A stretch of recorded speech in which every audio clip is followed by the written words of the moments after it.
আসসালামু আলাইকুম প্রিয় বন্ধুরা, স্বাগতম আমাদের ইসলামিক ভয়েস বাংলা চ্যানেলে।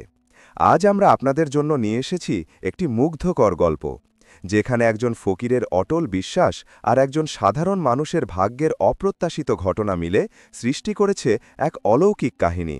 এই গল্পে রয়েছে স্বপ্নের জাদু, লুকানো খাজানার রহস্য আর একজন মানুষের জীবনের অবিশ্বাস্য রূপান্তর। চলুন ডুবে যাই এই রোমাঞ্চকর কাহিনীতে, যেখানে ভাগ্য, বিশ্বাস আর একটু ভুলের মিশেলে গড়ে উঠেছে এক অবিস্মরণীয় যাত্রা। প্রিয় বন্ধুরা, ফকির রহমতুল্লাহ দরজার চৌকাঠে বসে সদা দিয়েছিল, বাবা, গরিবকে পয়সা দাও। ঠিক সেই সময় দরজা খুলে গেল আর ফকিরের কাসায় ঝন করে একটা পয়সা পড়ল। ফকির অবাক হয়ে তাকাল, দেখল ইউনুস খান দাঁড়িয়ে মুচকি হাসছে। ফকির বলল, বাবা, 5 বছর ধরে এই দরজায় সদা দিচ্ছি, কিন্তু তামার পয়সা তো দূরের কথা, মাটির একটা পয়সাও পাইনি। আজ জানি না আমার কিসমত কিভাবে জেগে উঠল যে তামার পয়সা পেলাম। ইউনুস খান দাড়িতে হাত বুলিয়ে বলল, বাবা, রাতে আমি স্বপ্নে দেখেছিলাম যে আমি একটা খাজানা পেয়েছি আর খুব মালদার হয়ে গেছি। ব্যাস, এই খুশিতেই তোর মুরাদ পূরণ করে দিলাম। ফকির মুচকি হেসে বলল, খাজানার গন্ধ তো আমারও পাচ্ছি। ইউনুস খান বলল, পাগল হয়ে গেছিস নাকি?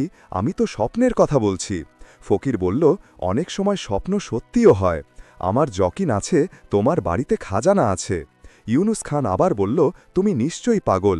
আমার দাদা ছিল কৃষক, আমার বাবা ছিল কৃষক, আর তাও এমন কৃষক যে গরিবের কাছে দুটো বলদও ছিল না। হল জোতার জন্য বলদ ভাড়া করে আনত। তাহলে খাজানা আমার জন্য কে রেখে গেল? ফকির বলল, যাই হোক, কিন্তু খাজানার গন্ধ আমার নাকে আসছে। চলো, আমি তোমার বাড়িতে দেখি খাজানা কোথায় লুকানো আছে। ইউনুস খান বলল, বাবা, তোমাকে একটা পয়সা দেওয়াটাই আমার গুনাহ হয়ে গেছে। চলো, দেখো খাজানা কোথায় লুকানো আছে।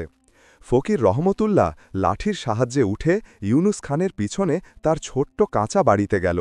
সেখানে ছোট ছোট দুটো ঘর ছিল, একটা কুঠরি ছিল আর একটা ছোট্ট উঠান ছিল।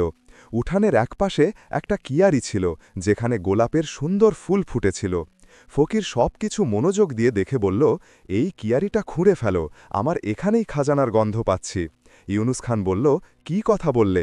এটা তো গোলাপ ফুলের গন্ধ, খাজানা কি কখনো গন্ধ যায়? ফকির বলল, খাজানার গন্ধ তুমি চিনতে পারবে না। যাকে তুমি গোলাপের গন্ধ ভাবছ, সেটাই আমার কাছে খাজানার গন্ধ। দাও, কুড়াল দাও, আমি এই কিয়ারি খুঁড়ে খাজানা বের করি। ইউনুস খানের বউ জয়নাব সেখানে দাঁড়িয়ে কথাগুলো শুনছিল।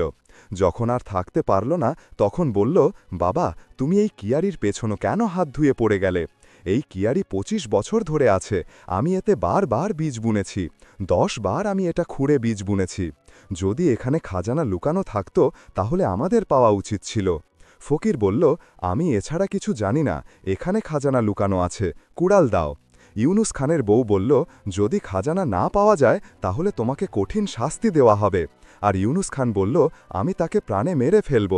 ফকির বলল, যদি খাজানা পাওয়া যায় তাহলে তার চতুর্থাংশ গরিবদের মধ্যে বিলিয়ে দিও। ইউনুস খান আর তার বউ জয়নাব ফকিরের শর্ত মেনে নিল। তারপর জয়নাব দরজা বন্ধ করে তালা লাগিয়ে দিল, যাতে খজানা না পাওয়া গেলে ফকির পালিয়ে না যায়। এরপর কুড়াল এনে ইউনুস খানের হাতে দিল, আর সে কিয়ারি খুঁড়তে শুরু করল। ফকির আর ইউনুসের বউ বসে তামাশা দেখতে লাগল, আর ইউনুস খান মাটি খুঁড়তে থাকল।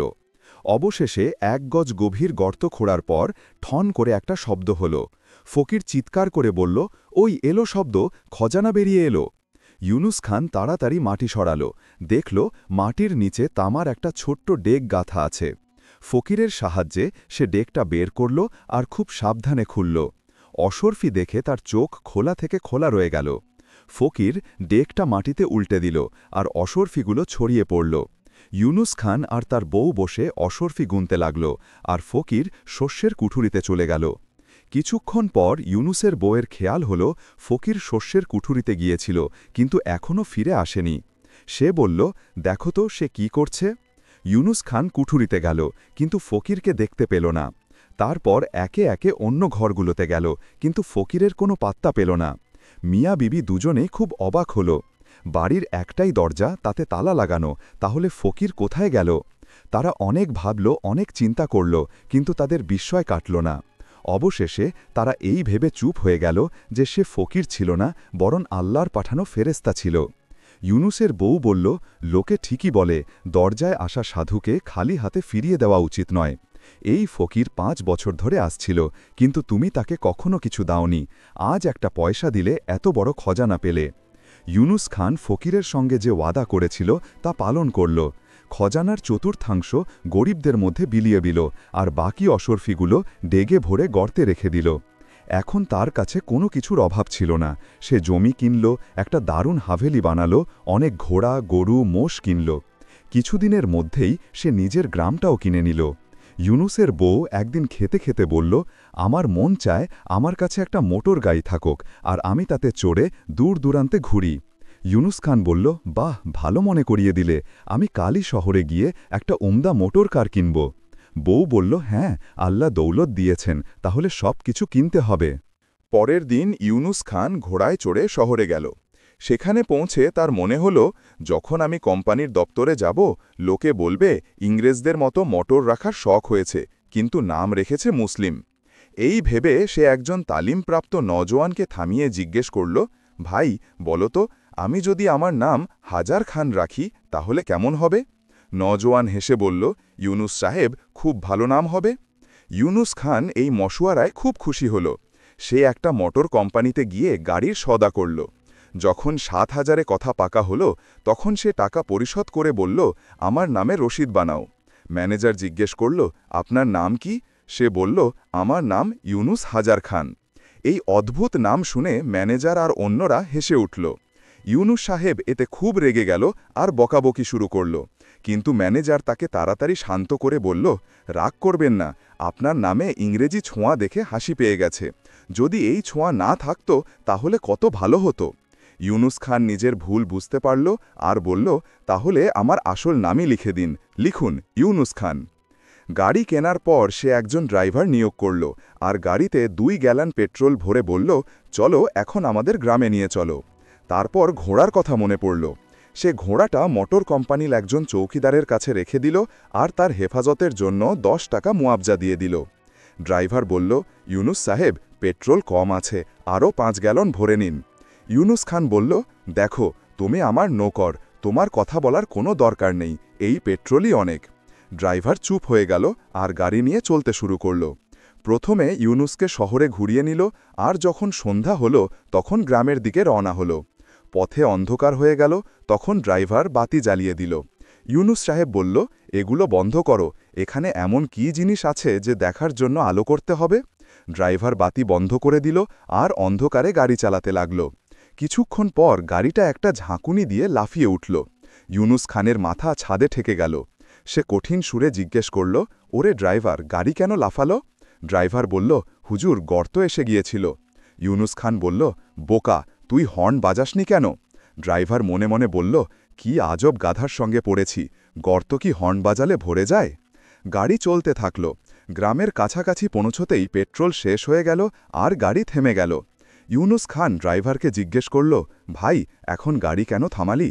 ড্রাইভার বলল, হুজুর, পেট্রোল শেষ হয়ে গেছে, এখন এটা আর এগোতে পারবে না, বলুন কি হুকুম? ইউনুস খান অবাক হয়ে তার দিকে তাকিয়ে বলল, কি বকছিস, এগোতে পারবে না? তাহলে পিছনে নিয়ে চলো।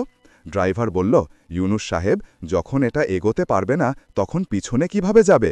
আপনিও কমাল করলেন। ইউনুস খান খুব রেগে গেল আর ড্রাইভারকে সঙ্গে সঙ্গে চাকরি থেকে বরখাস্ত করল। ড্রাইভার গাড়ি থেকে নেমে চলে গেল আর ইউনুস খান সারা রাত গাড়িতে শুয়ে পাহারা দিল। সকাল হলে সে একজন পথচারীকে গ্রামে পাঠালো আর নিজের লোকজনকে ডেকে আনল। তখন তারা গাড়িটা ঠেলে গ্রামে নিয়ে গেল। গ্রামের লোকজন ইউনুস খানকে বুঝিয়ে বলল যে পেট্রোল ছাড়া গাড়ি চলে না, ড্রাইভার নির্দোষ ছিল, তাকে ফিরিয়ে ডাকো।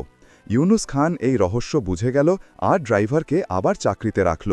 ইউনুস খান ছিল কমাক্কলো, বোকাও, কিন্তু যখন থেকে তার ভাগ্য ফিরল তখন থেকে সে উদ্ভ্রান্তও হয়ে গিয়েছিল। কথা হলো, যে লোক কখনো টাকা দেখেনি সে যদি হঠাৎ একটা গ্রামের মালিক হয়ে যায় আর তার ব্যবসা খুব উন্নতি করে, তাহলে তার হুঁশ ঠিক রাখা খুব কঠিন হয়ে যায়। একদিন এমন হলো যে ড্রাইভারের ভাই তাকে একটা চিঠি দিল, যাতে লেখা ছিল, তোমার মা মারা গেছেন, তাড়াতাড়ি চলে এসো। ড্রাইভার তৎক্ষণাৎ দৌড়ে ইউনুস খানের ঘরে গেল, কিন্তু সে সেখানে ছিল না। তাই ড্রাইভার চিঠিটা তার টেবিলে রেখে নিজের গ্রামে রওনা হয়ে গেল। কিছুক্ষণ পর ইউনুস খান ফিরে এলো, চিঠিটা তুলে পড়ল, তোমার মা মারা গেছেন, তাড়াতাড়ি চলে এসো।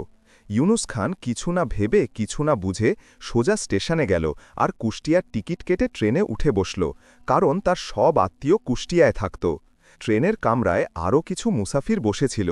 তাদের মধ্যে একজন ইউনুস খানকে উদাস দেখে তার প্রতি সহানুভূতি দেখালো আর তার কাছে এসে বসল। বলল, ইউনুস সাহেব, আপনি খুব চুপচাপ আছেন, কিছু কথা বলুন। ইউনুস খান বলল, আমি খুব বিপদে আছি, কারণ আমার মা মারা গেছেন। মুসাফির বলল, সত্যি, এটা তো দুঃখের কথা, কিন্তু ইউনুস সাহেব, প্রত্যেক মানুষ মরার জন্যই জন্মায়, তাই বেশি আফসোস আর শোক করা উচিত নয়। এই কথায় ইউনুস সাহেব খুব রেগে গেল আর তড়াক করে বলল, যখন তোমার মা মরবে তখন তোমার মনের অবস্থা জানব। মুসাফির হেসে বলল, আমার মা তো অনেক বছর আগে মারা গেছেন, তার মৃত্যুতে আমি খুব খুশি হয়েছিলাম, কারণ সে একটা বাড়ি, 4 বিঘা জমি আর 70,000 টাকা রেখে গিয়েছিল। ইউনুস খান ঠান্ডা নিঃশ্বাস ফেলে বলল, কিন্তু আমার মা তো কিছুই রেখে মরেনি, তার কাছে ছিলই বা কি? মুসাফির বলল, এমন অবস্থায় তোমার আফসোস করা উচিত নয়, আনন্দও করা উচিত নয়। ওঠো, মুখ ধুয়ে নাও, তারপর তাজা হয়ে একটু হাসো আর কথা বলো। ইউনুস খান ভাবল, যে মরে গেছে সে তো মরেই গেছে, তার জন্য আফসোস করে কি লাভ, চলো মুখ ধুয়ে নি। এই ভেবে সে গোসলখানায় গেল আর মাথা থেকে টুপি খুলে ঝুলিয়ে রাখতে গেল। তখন টুপির নিচে মাথায় রাখা বটুয়াটা পড়ে গেল আর ট্রেনের যে নাড়া দিয়ে ময়লা বের করা হয় তার নিচে চলে গেল। ইউনুস খান খুব ঘাবড়ে গেল, ট্রেন থামানোর জন্য চেন টানল, কিন্তু চেন টানলে ট্রেন তো থামল না, বরং পানি বের হতে লাগল। সে খুব অবাক হল, এটা কি ব্যাপার? এই বোকাকে জানা ছিল না যে এটা ফ্লাশ ভালভ, ওপরে একটা ছোট্ট ট্যাঙ্কে পানি জমা থাকে, যা চেন টানলেই দ্রুত বেরিয়ে যায় আর ময়লা ধুয়ে নিয়ে যায়। সে আবার চেন টানল, আবার পানি বেরোলো। সে রেগে বাইরে বেরিয়ে এলো আর চিৎকার করে লোকজনকে বলতে লাগল, এই ট্রেনটা খুব খারাপ, আমার বটুয়া পড়ে গেছে, চেন টানলাম, ট্রেন থামার বদলে পানি বের হচ্ছে, আমার ক্ষতি হয়ে গেছে, আমি রেলওয়েওয়ালাদের থেকে এক পয়সা আদায় করব। মুসাফিররা হো হো করে হাসতে লাগল। তাদের হাসি দেখে ইউনুস খানের রাগ আরও বেড়ে গেল। সে বলল, তোমাদের এমন ক্ষতি হলে তখন দেখতাম এই দাঁত কিভাবে ফাটে। 2-4 জন মুসাফির হাসি থামিয়ে বলল, ইউনুস সাহেব, তুমি কখনো ট্রেনে উঠেছ কিনা? ট্রেন থামানোর চেন ভেতরে নয়, বাইরে ঝুলে থাকে, ভেতরে তো পানি বের করার চেন। রেলওয়েওয়ালারা তোমার সব অভিযোগ শুনে উল্টো বোকা বানাবে।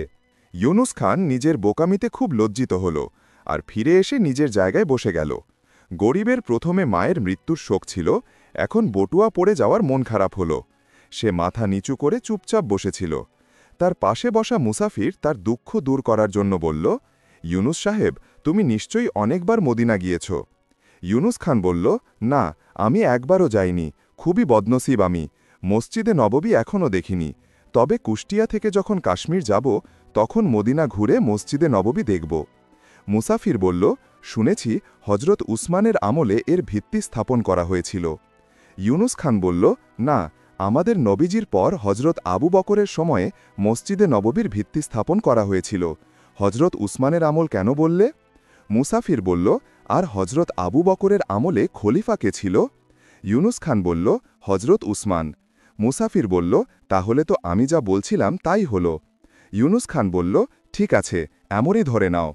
মুসাফির আবার বলল, ইউনুস সাহেব, এটাও মনে রাখো, সেই সময়ের মুসলিম বুজুর্গ হজরত সালমান ফার্সি রহমাতুল্লাহর হাতে ভিত্তির পাথর রাখা হয়েছিল।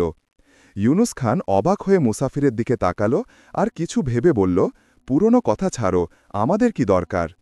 এইভাবে কথা বলতে বলতে পথ কেটে গেল আর ট্রেন কুষ্টিয়া স্টেশনে পৌঁছে থামল। ইউনুস সাহেব তাড়াতাড়ি তার জিনিসপত্র নিয়ে টাঙায় উঠে বাড়ি পৌঁছল। দরজায় পা রাখতেই মায়ের কথা আবার মনে পড়ল। তার চোখ দিয়ে পানি পড়তে লাগল। সে কাঁদতে কাঁদতে বাড়িতে ঢুকল। তার বোনেরা, ভাইয়েরা আর সব বাচ্চারা ইউনুস খানকে কাঁদতে দেখে খুব অবাক হল। তারা ভাবল, ইউনুস খানের সঙ্গে নিশ্চয়ই কোনো দুঃখজনক ঘটনা ঘটেছে। তারাও কাঁদতে লাগল। ইউনুস খান একে একে সবার সঙ্গে গলা জড়িয়ে ফুপিয়ে কাঁদতে থাকল। কিছুক্ষণ পর কান্না থামলে সে ভারী গলায় বলল, আমার ভাই বোনেরা, তোমরা কারোর জন্য দুশ্চিন্তা করো না, নিজেদের মধ্যে ভালোবাসা আর সৌজন্য নিয়ে থাকো। এই কথা শুনে সবাই ভাবল, হয়তো ইউনুস খান কোনো অপরাধে সাজা পেয়েছে আর কিছুদিনের জন্য জেলে যাচ্ছে। এই ভেবে তারা আবার হাউমাউ করে কাঁদতে লাগল আর ইউনুস খানও ভাইদের গলা জড়িয়ে কাঁদতে লাগল। কিছুক্ষণ পর সবাই চুপ হলে ইউনুস খান বলল, আমি সারা পথ কাঁদতে কাঁদতে এসেছি। তার ভাই বলল, ব্যাপারটা কি, কিছু বলো তো। ইউনুস খান বলল, তোমরা খুব নিষ্ঠুর মনে হচ্ছ, মা মারা গেছেন আর তুমি বলছো ব্যাপারটা কি। ভাই বলল, মাকে মরে তো 12 বছর কেটে গেছে। ইউনুস খানের মনে পড়ল, হ্যাঁ এটা তো ঠিক, মা তো 12 বছর আগে মারা গেছেন। তারপর সে চমকে বলল, তাহলে আমাকে কে চিঠি দিয়েছিল যে তোমার মা মারা গেছেন, তাড়াতাড়ি চলে এসো। ভাই বলল, কেউ মজা করেছে, চিঠিটা দেখাও তো। ইউনুস খান পকেট থেকে চিঠি বের করে ভাইয়ের হাতে দিল। সে পড়ে বলল, এই চিঠি তো তোমার ড্রাইভারের নামে, তুমি নিজের নাম পড়নি? আর যদি নাম না পড়ে থাকো তাহলে এটাও মনে নেই যে মা মরে গেছেন, কমাল করলে তুমি। ভাই বলল, আবার সেই বেসমঝি কথা, ড্রাইভারকে বলার কি দরকার ছিল, তোমার নিজেরই মনে থাকা উচিত ছিল যে মা 12 বছর আগে মরে গেছেন। ইউনুস খান বলল, হ্যাঁ ঠিক আছে, আমার ভুল হয়ে গেছে, তবে এই বাহানায় আমি এখানে চলে এলাম আর তোমাদের সবার সঙ্গে দেখাও হয়ে গেল। কথা এসে গেছে গেল, ইউনুস খান 4 দিন ভাইবোনদের কাছে থেকে কাশ্মীরের জন্য রওনা হল। ট্রেন চলতে থাকল। রাত হলে একটা স্টেশন থেকে আরেকজন মুসলিম কামরায় উঠল। ইউনুস খান আল্লাহ শুক্রিয়া জানালো যে 1 জন থেকে 2 জন হল, আর 2 জনের তাকত 11 জনের সমান হয়। ইউনুস খান তাকে জিজ্ঞাসা করল, ভাই তুমি কোথায় যাচ্ছ? সে বলল, আমাকে মক্কা যেতে হবে। ইউনুস খান বলল, ভালো হলো, কাশ্মীর পর্যন্ত তো সংঘ হবে। তারপর কথায় কথায় ইউনুস খানের মনে পড়ল, কুষ্টিয়া যাওয়ার সময় ভেবেছিলাম ফেরার পথে মদিনার টিকিট কেটে সেখানে নামব আর মসজিদে নববী দেখে কাশ্মীর রওনা হব, কিন্তু কাশ্মীরের টিকিট কেটে ফেলায় খুব খারাপ হয়ে গেল। সে তার এই ভুলের কথা আরেকজন মুসাফিরকে বলল। সে বলল, ইউনুস সাহেব তুমি এই টিকিট পকেটে রাখো আর মদিনায় নেমে সেখানে ঘুরে মসজিদে নববী দেখো, 24 ঘণ্টা পর কাশ্মীর চলে যাও। ইউনুস খান খুব খুশি হল। পরের স্টেশনে ট্রেন থামলে সে নেমে গার্ডের কাছে গেল। দেখল ইত্তেফাকের ব্যাপার, গার্ডও একজন মুসলিম। সে গার্ডকে সালাম করে বলল, ভাই তুমি তো জানোই মদিনার মসজিদে নববী কত পবিত্র জায়গা। গার্ড বলল, হ্যাঁ এটা তো সবাই জানে। ইউনুস খান বলল, কিন্তু আমার আফসোস আমি আজ পর্যন্ত মদিনা যাইনি, যদি তুমি আমাকে মদিনা স্টেশনে জাগিয়ে দাও তাহলে তোমার বড় মেহেরবানি হবে। গার্ড বলল, তুমি কোন কামরায় শুয়ে আছো? তোমার কামরা থেকে 3য় কামরা, মানে মাঝের কামরার পরেরটা। তুমি নিশ্চিন্তে ঘুমাও, আমি মদিনা স্টেশনে তোমাকে নামিয়ে দেব, এটা নেকির কাজ আর নেকি করা আমাদের ফরজ। এই বলে গার্ড তাকে ভালোভাবে আশ্বাস দিয়ে বিদায় করল। ইউনুস খান তার কামরায় ফিরে গিয়ে নিশ্চিন্তে ঘুমিয়ে পড়ল। ট্রেন চলতে থাকল, ইউনুস খান ঘুমাতে থাকল। এভাবে রাত কেটে গেল। যখন ইউনুস খানের চোখ খুলল, সে প্ল্যাটফর্মে নেমে দেখল কোন স্টেশন। দেখে সে অবাক হয়ে গেল, ট্রেন কাশ্মীর স্টেশনে দাঁড়িয়েছিল। দাঁড়িয়ে দাঁড়িয়ে সে ভাবল, গার্ড আমাকে ধোঁকা দিয়েছে, সে মিথ্যা ওয়াদা করেছিল যে আমি ঘুমিয়ে থাকব আর মদিনায় নামতে পারব না। এই ভেবে সে গার্ডের কাছে গেল আর বলল, ওরে মিথ্যাবাদী, তুই আমাকে মদিনা স্টেশনে কেন নামাসনি? গার্ড মুচকি হাসল। তাকে হাসতে দেখে ইউনুস খানের রাগের আগুন জ্বলে উঠল, আর সে আরও বেয়াদবি করে কথা বলতে লাগল। তোকে মুসলিম বলতে লজ্জা হয়, বেঈমান, বদমাস, আমি তোর কি ক্ষতি করেছিলাম যে তুই আমাকে আশ্বাস দিয়েছিলি? গার্ড হো হো করে হাসতে লাগল। গার্ডকে এমন হাসতে দেখে ইউনুস খান আরও লালপিত হয়ে গেল। জলিল, তুই যদি রেলওয়ের এই ইউনিফর্ম না পরে থাকতিস তাহলে আমি তোকে দেখিয়ে দিতাম মিথ্যাবাদী আর ধোঁকাবাজের কি দশা করি। তুই মানুষ নস, জানোয়ার। লোকজন তাদের কথা শুনে জড়ো হয়ে গেল, আর ভালোই একটা ভিড় জমে গেল। ইউনুস খান বলছিল, শেষমেশ তুই এটা কেন মানছিস না যে তুই ওয়াদা করেও আমাকে কেন জাগাসনি? গার্ড খিলখিল করে হাসল। তাকে এমন হাসতে দেখে ইউনুস খানের মুখ রাগে লাল হয়ে গেল। তার চোখ দিয়ে আগুন বেরোতে লাগল। তুই জানোয়ার, গাধা, নালায়েক, বেঈমান, মাক্কার, তোকে মিথ্যা বলার কঠিন শাস্তি পেতে হবে। এই বলে বকাবতি করতে করতে সে নিজের কামরার দিকে চলে গেল।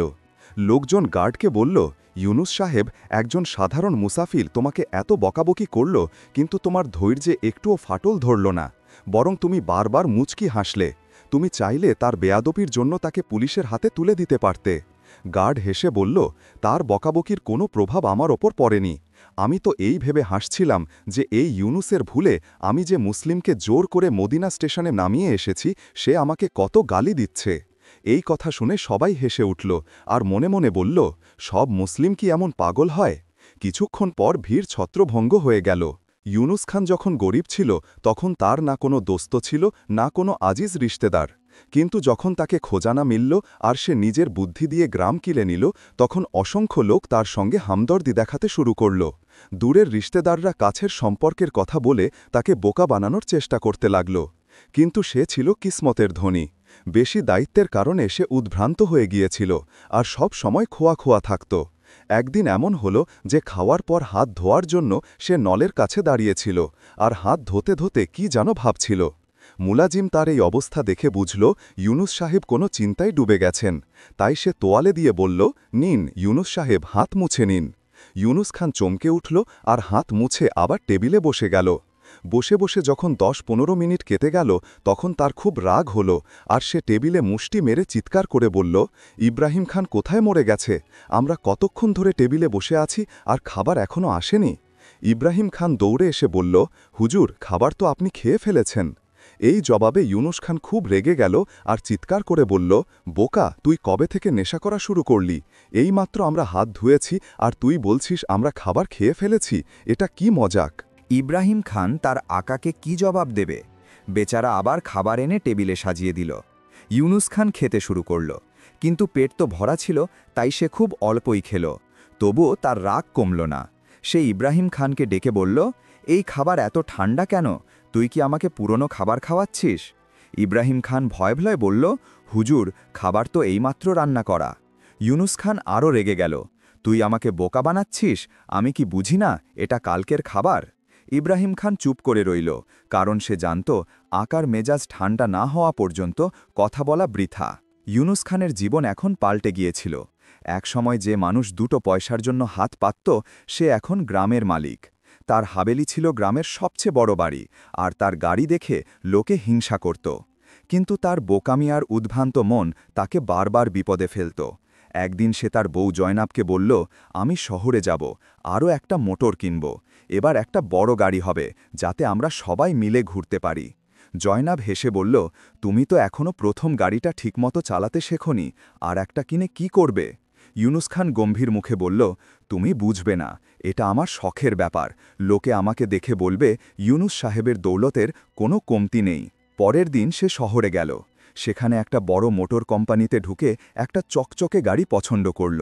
দামাদামি করে যখন কথা পাকা হলো, তখন সে ম্যানেজারকে বলল, এই গাড়িটা আমার নামে লিখে দাও। ম্যানেজার জিজ্ঞেস করল, আপনার নাম কি? ইউনুস খান গর্বের সঙ্গে বলল, ইউনুস হাজার খান। ম্যানেজার হেসে ফেলল, কিন্তু তাড়াতাড়ি নিজেকে সামলে নিয়ে বলল, বেশ ইউনুস সাহেব, আপনার নামে রসিদ তৈরি করে দিচ্ছি।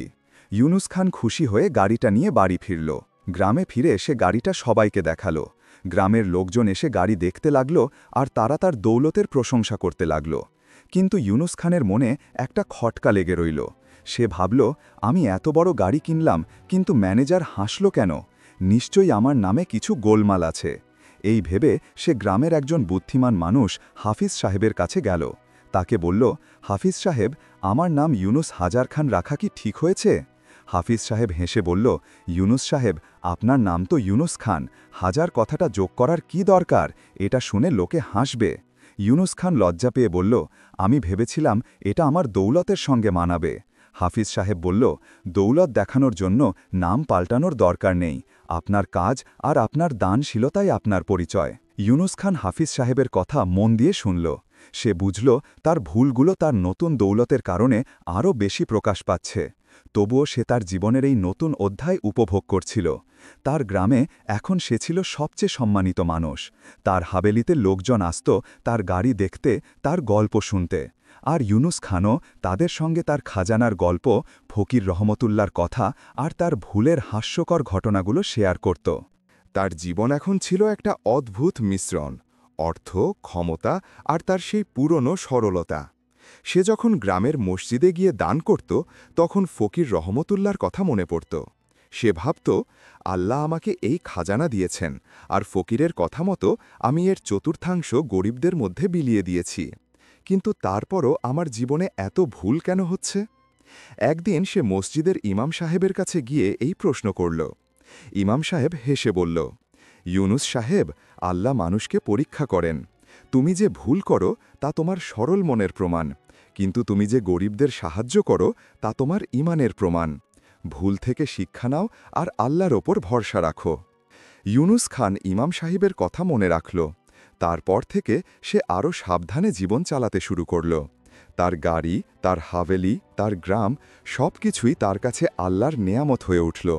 আর সে প্রতিজ্ঞা করল, ফকির রহমতুল্লাহ যে বিশ্বাস তার মধ্যে জাগিয়েছিল সেই বিশ্বাস সে কখনো ভুলবে না। তার জীবনের প্রতিটির ভুল, প্রতিটি হাসির ঘটনা তাকে শিখিয়েছিল যে দৌলত আসে আর যায়, কিন্তু ঈমান আর সততাই মানুষকে সত্যিকারের ধনী করে।